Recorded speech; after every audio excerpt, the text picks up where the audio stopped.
time has come.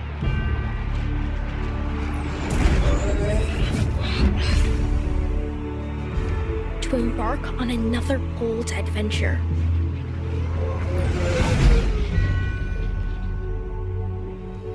To face dangers, new and old.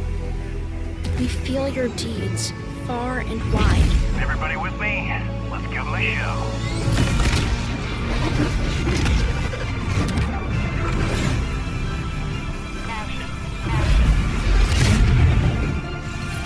And when you finally stand victorious, we will stand beside you, united in purpose.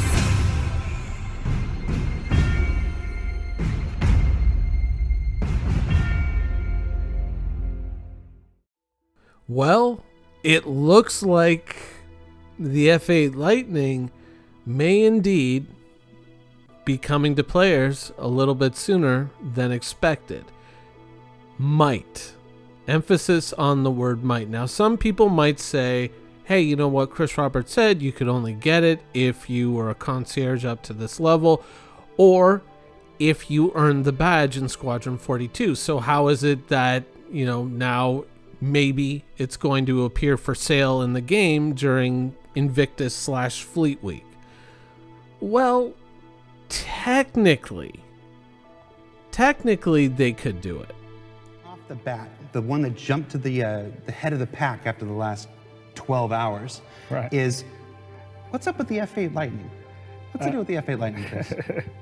Well, I don't think anyone's actually read the concierge booklet, so you don't get the F-8 Lightning until Squadron's out. Our actual idea is there's a few ships that we want to have you play Squadron, and if you get to the point in Squadron that you get to fly them, then you get the badge to be able to get that ship in the persistent universe. So if you're not a concierge at a very high level, you'll still be able to get the F-8C. You just will have to have played Squadron far enough along, kind of near the end. It's sort of a little bit like Wing Commander, where you move up in flying different ships as you get a little further on. And if you do that, you'll earn the badge. And I think this probably relates to another question that you have down here. And it will enable you to be able to purchase that in the PU after you've completed Squadron. So the idea is essentially Squadron has to come out, and then it will be available, and then you can either earn it by playing Squadron all the way through, or where, as a thank you to some of the people that have really helped us make this game, develop it, really supported it on an incredibly enthusiastic level. We wanted to do a couple of nice things to say thank you, because we wouldn't be sitting here having this discussion.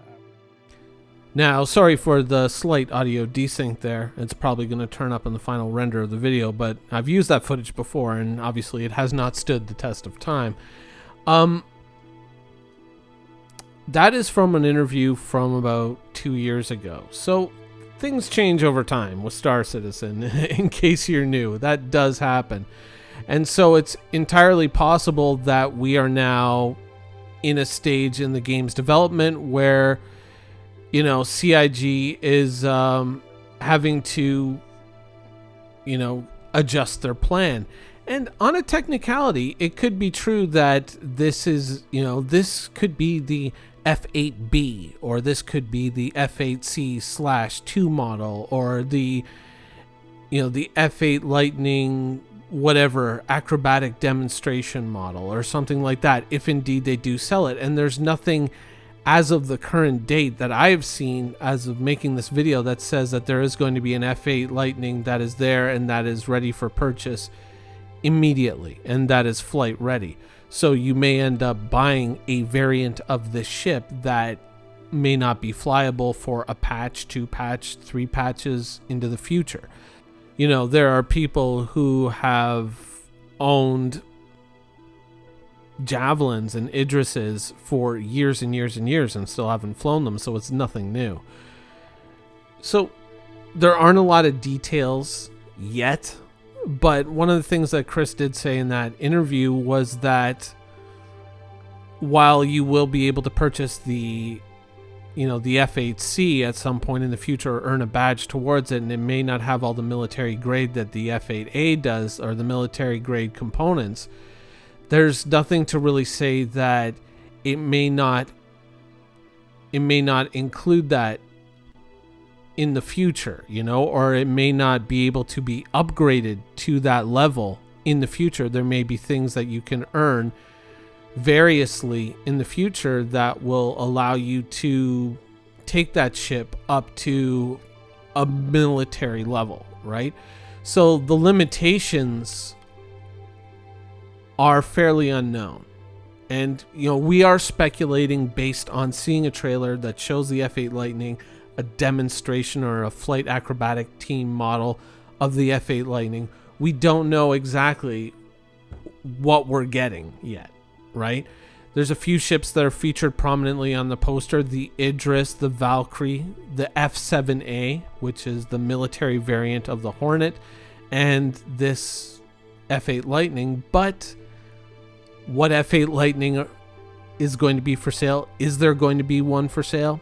We don't know. But I think it's fair to say, if someone were to ask me, hands down, put money on the table, is there going to be an F-8 Lightning variant of some kind for sale? I kind of feel that there is. I kind of feel that would be a safe bet.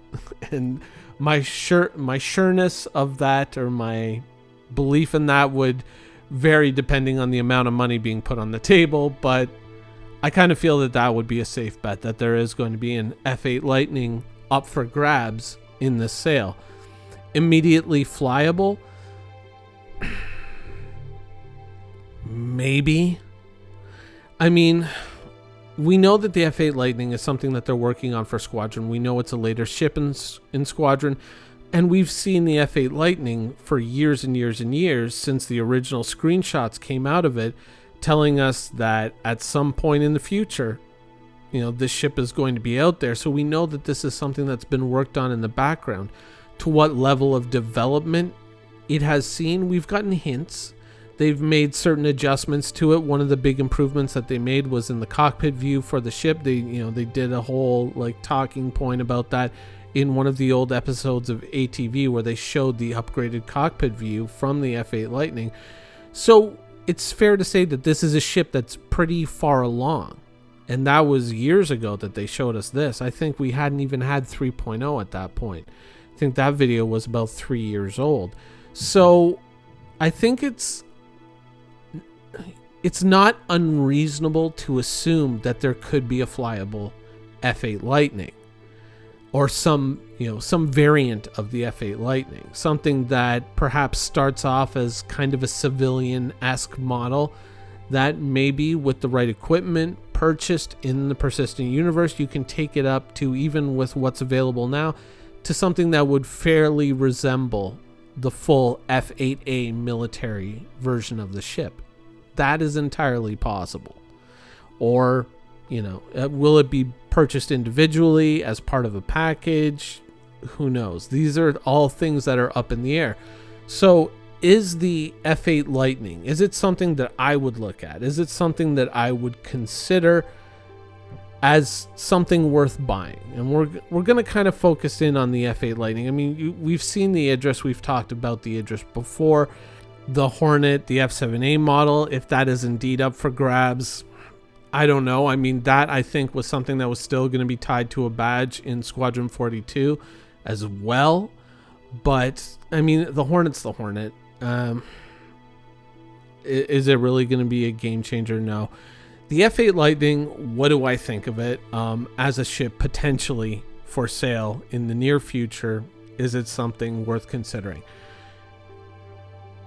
Here are my questions that I would ask prior to purchasing the ship. Now, in the trailer, of course, we see the pilot getting into the ship.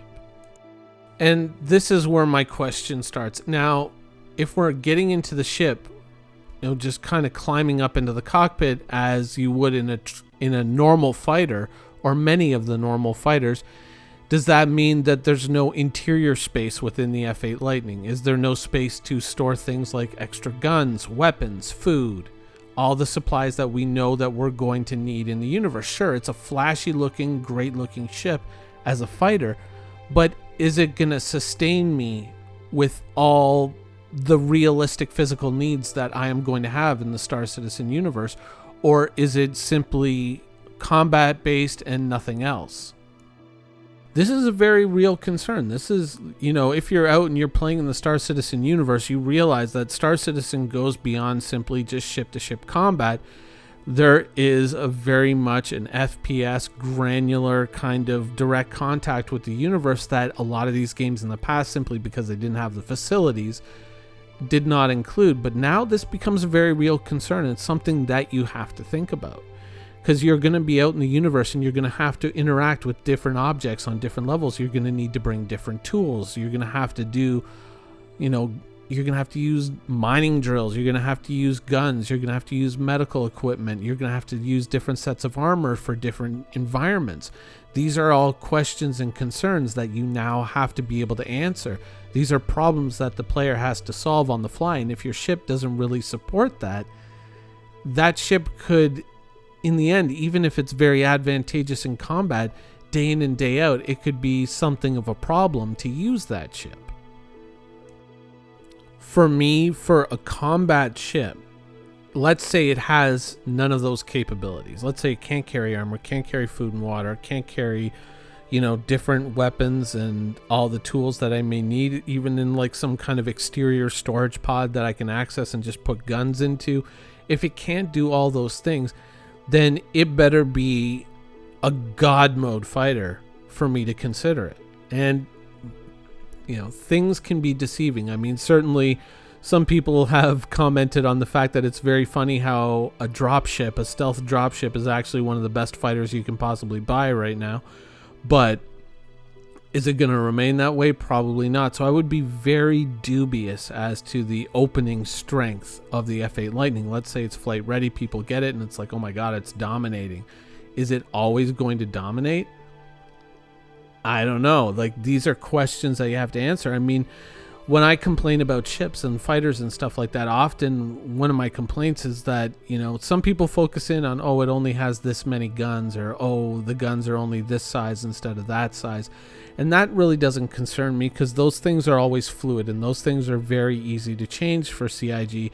So it's not all that critical. However, things like the physical construction of a ship limiting what the ship can do, like let's say not having an interior space to store weapons and armor and things like that, that becomes a lot more problematic. And that's generally where a lot of my complaints around ships tend to hover, is it's just like, because I'm not overly concerned about, will I be able to will I be able to put on this weapon or that weapon? That is something that's fluid. That is something that's ever changing. However,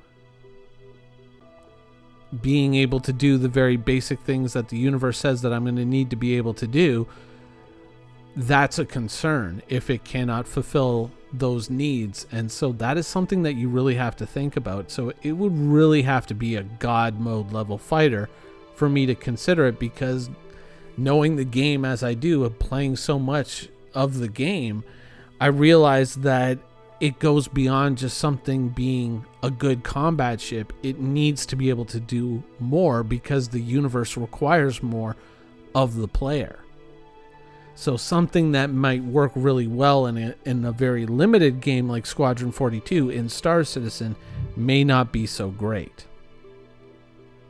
Or it could be great, but on average it could just be a real drag to operate, because it's just like, now I gotta go and change my armor, so gotta go to a space station, gotta go, move things around. And even then, you have to realize in the future, you're not going to have this magical system where you can just pull every different set of armor basically out of your ass and just put it on.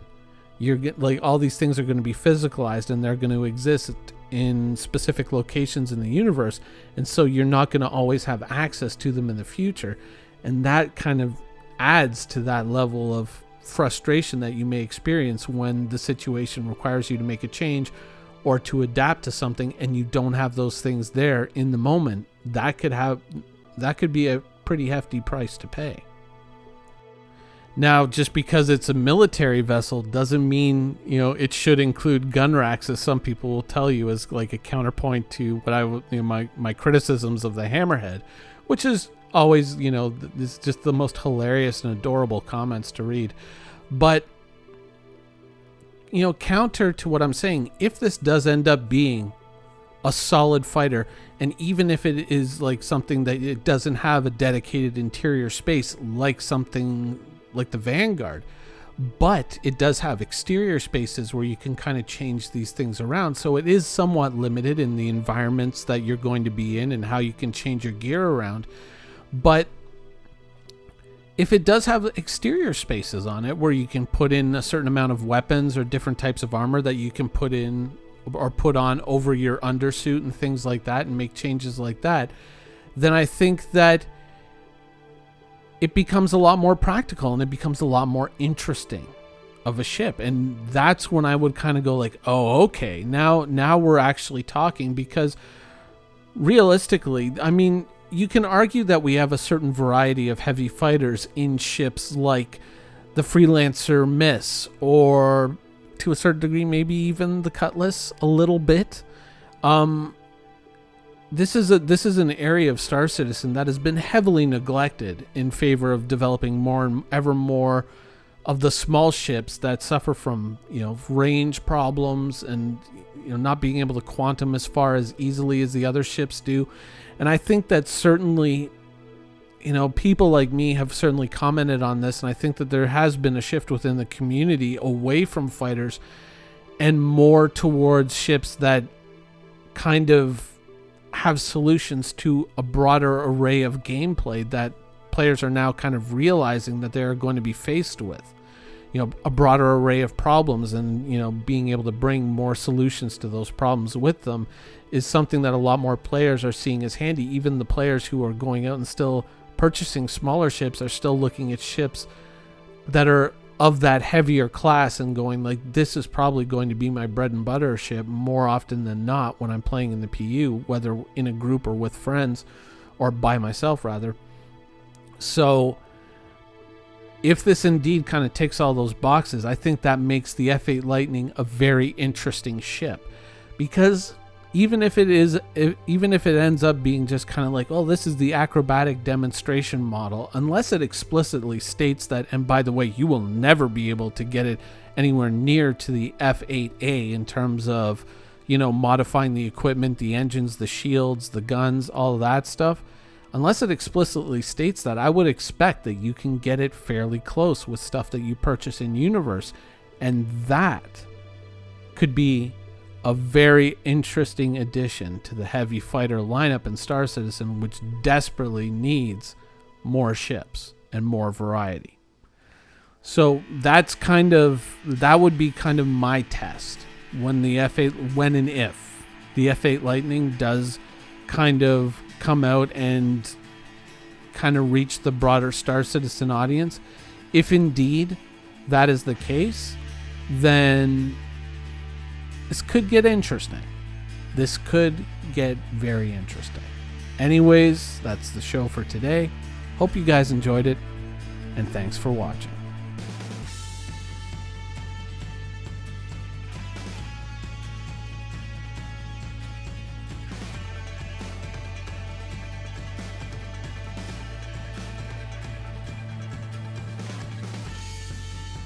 Thank you for watching. So if you want to keep up with the latest and greatest in Star Citizen and Squadron 42's development, please follow us on our social media channels.